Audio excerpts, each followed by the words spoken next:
Alors, l'intérêt de cet exercice, c'est que c'est un exercice de géométrie dans l'espace, mais mélangé à de la physique. Et la difficulté de cet exercice, c'est de comprendre l'énoncé. Alors, pas de rappel particulier, mais ce que je vous conseille, c'est de bien lire l'énoncé et surtout de faire un schéma. Donc maintenant, appuyez sur pause, cherchez bien cet exercice, puis seulement après avoir bien cherché, regardez la suite de la vidéo. Alors allons-y, corrigeons cet exercice. Et donc première chose à faire, c'est de bien lire l'énoncé et de faire un schéma en même temps. Donc on dit qu'on observe deux sous-marins se déplaçant chacun en ligne droite, ça c'est important de bien le comprendre, et à vitesse constante. On se place dans un repère orthonormé, ça c'est important, dont l'unité est le mètre, et le plan OIJ correspond à la surface de la mer. Alors concrètement, ça veut dire quoi que OIJ représente la surface de la mer? Bien ici, voilà, on assimile la surface de la mer à un plan. Ici, on a notre origine O, on va dire. Ici, on a I et ici, on a J. Voilà ce que ça veut dire que on assimile la surface de la mer au plan OIJ. Alors ensuite, on nous dit que la cote c'est la troisième coordonnée, est nulle au niveau de la mer. Et bien, c'est parce que l'origine est pile au niveau de la mer. Mais en plus, on nous dit qu'elle est négative sous l'eau. Ça veut dire que ici, au-dessus de l'eau, on est en positif et en dessous de l'eau, on est en négatif. Ça veut dire que notre troisième vecteur K, il est dirigé comme ceci. Alors je vais déplacer O pour qu'on y voit mieux, voilà. Et je vais refaire O ici. Donc le troisième vecteur K du repère, il est dirigé ici vers le haut parce qu'on nous dit que sous la mer, eh bien la cote est négative. C'est-à-dire que la troisième coordonnée est négative quand on est sous l'eau et elle est positive au-dessus. Donc K est dirigé comme ceci. Alors ensuite, on nous dit qu'à chaque instant t positif, exprimé en minutes, donc ici t représente des minutes, le premier sous-marin est repéré par ce point dont on a ici les coordonnées. Alors vous remarquez qu'ici c'est une représentation paramétrique de droite et ça nous rassure parce qu'on nous dit que le sous-marin se déplace en ligne droite, donc heureusement que ces coordonnées correspondent à une représentation paramétrique de droite. Donc voilà, on va pouvoir attaquer la première question et on nous demande de déterminer la vitesse du premier sous-marin. Et comment on calcule une vitesse? Quand c'est constant, eh bien la vitesse est la distance divisée par le temps. Donc qu'est-ce qu'on va faire? On va trouver deux points par lesquels passe le sous-marin. On va calculer la distance qu'il y a entre les deux et ensuite le temps qu'il va mettre pour aller de l'un à l'autre. Et ensuite, il n'y aura plus qu'à calculer la distance divisée par le temps.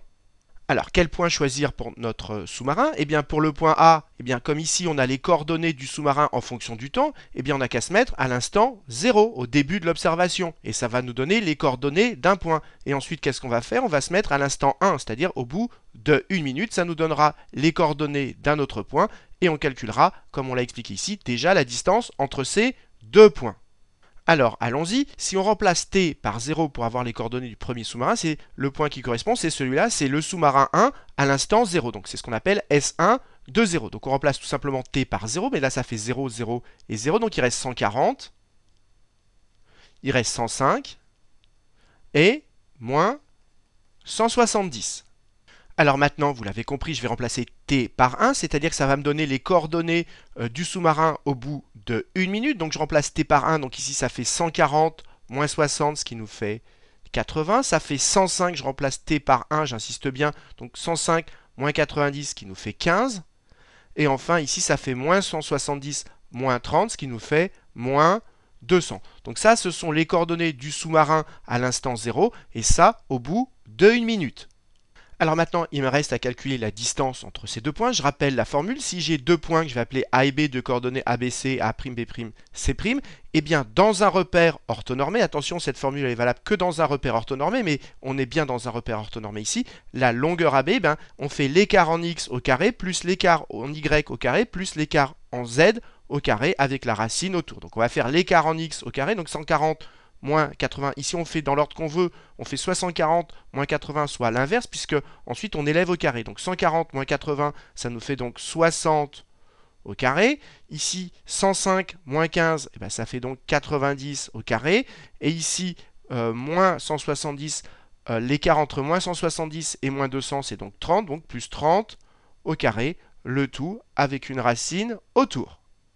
Alors, si vous faites ce calcul, eh bien, ici, ça vous fait racine de 12 600. Donc, ça veut dire qu'il a parcouru racine de 12 600 mètres en 1 minute. Et donc, si vous calculez la valeur approchée de ceci, ça fait environ 112. Donc, ça veut dire que ce sous-marin, il a parcouru environ 112 mètres en 1 minute. Donc, sa vitesse, elle est tout simplement de 112 mètres environ par minute. Et si on veut la vitesse en km/h, eh bien, pour passer en heure, eh bien, si on a, ça c'est pour une minute, donc il va falloir faire x 60.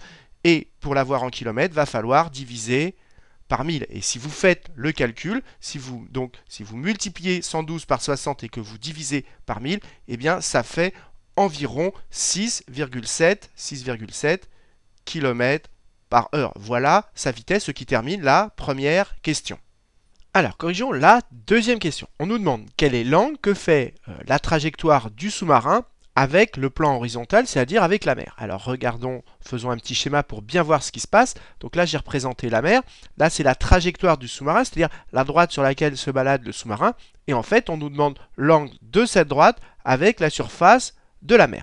Alors, qu'est-ce qu'on sait sur la trajectoire du sous-marin? C'est qu'à l'instant t égale 0, quand on a remplacé t par 0, il était quelque part sur la droite. On va appeler ce point-là A. Et ensuite, on a remplacé t par 1. Et il était à un autre endroit que je vais appeler B.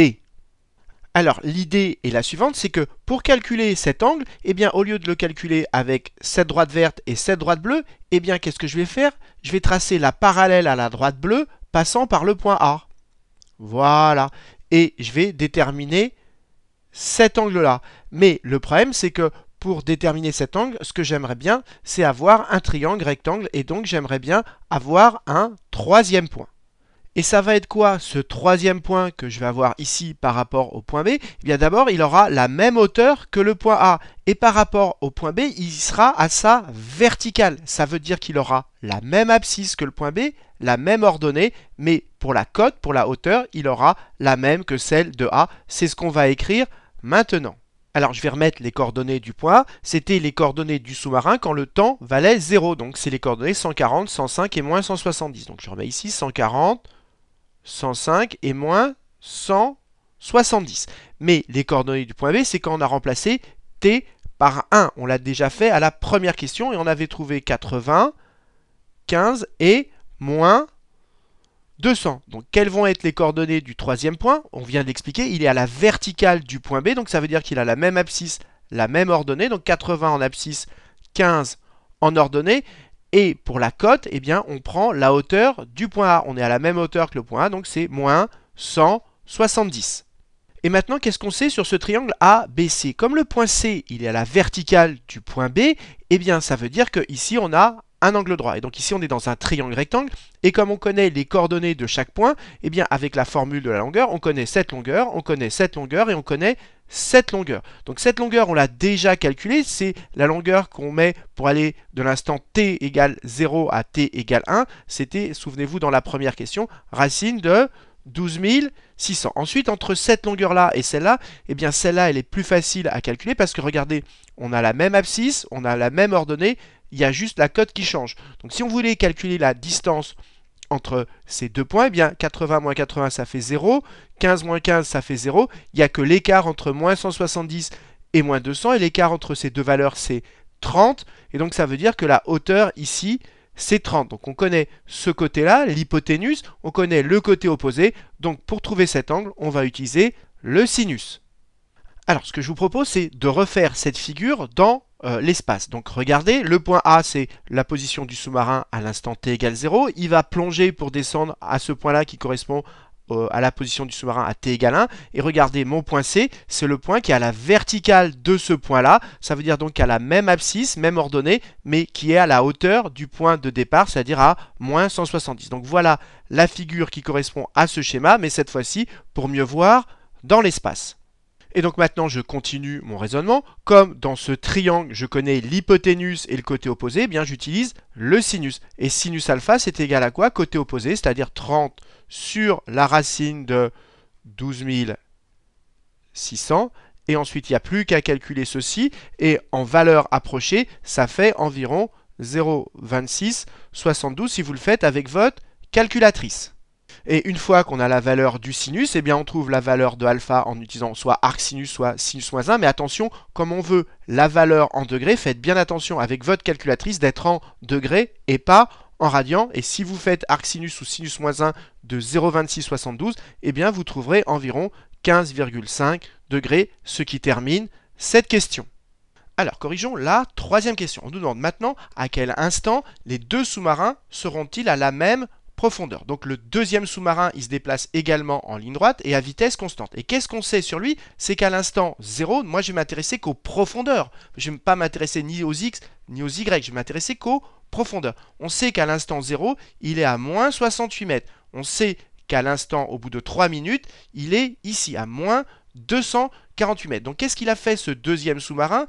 Il est passé de moins 68 mètres à moins 248 mètres, le tout en 3 minutes, puisqu'on est passé de 0 à 3 minutes.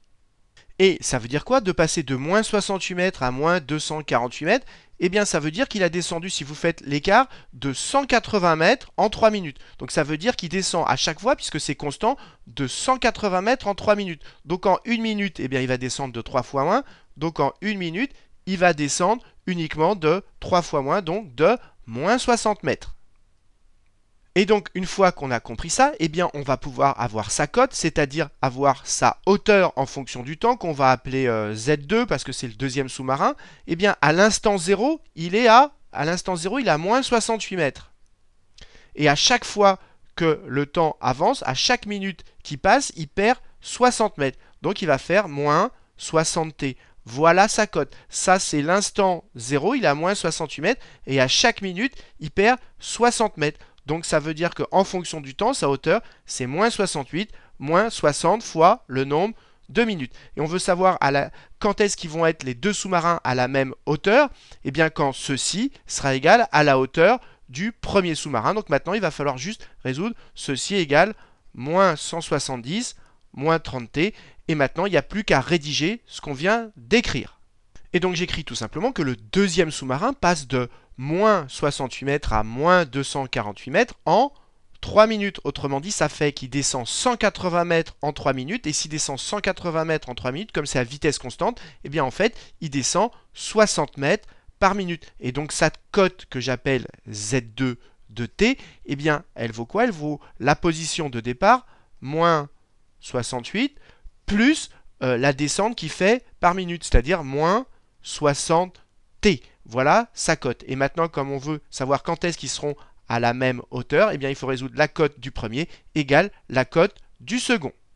Alors maintenant qu'on a trouvé la cote du deuxième sous-marin, c'est-à-dire sa hauteur en fonction du temps, comme on veut qu'il soit à la même hauteur, eh bien, il faut résoudre ceci égale tout simplement cela. C'est ce que j'ai écrit. Et maintenant, c'est une équation du premier degré. Il y a juste à regrouper les t. Donc ici, on regroupe les t à gauche. Donc ça m'en fait 60 moins 30. Donc il m'en reste 30t. Égale quoi? Égale 178 moins 68, ce qui nous fait 102. Et ensuite, il n'y a plus qu'à diviser par 30. Et si vous faites le calcul, vous trouverez t égale 3,4. Donc ça veut dire que les sous-marins seront à la même profondeur à l'instant t égale 3,4 minutes, ce qui termine cet exercice. Alors cet exercice, la difficulté, c'est de comprendre les questions et de bien visualiser ce qui se passe dans l'espace. C'est ça la principale difficulté. Donc si vous avez eu du mal à faire cet exercice, eh bien je vous encourage très fortement à le refaire, mais cette fois-ci sans regarder la correction pour être sûr de le maîtriser parfaitement. Et comme d'habitude, si vous avez apprécié cette vidéo, n'hésitez pas à la partager et à la liker.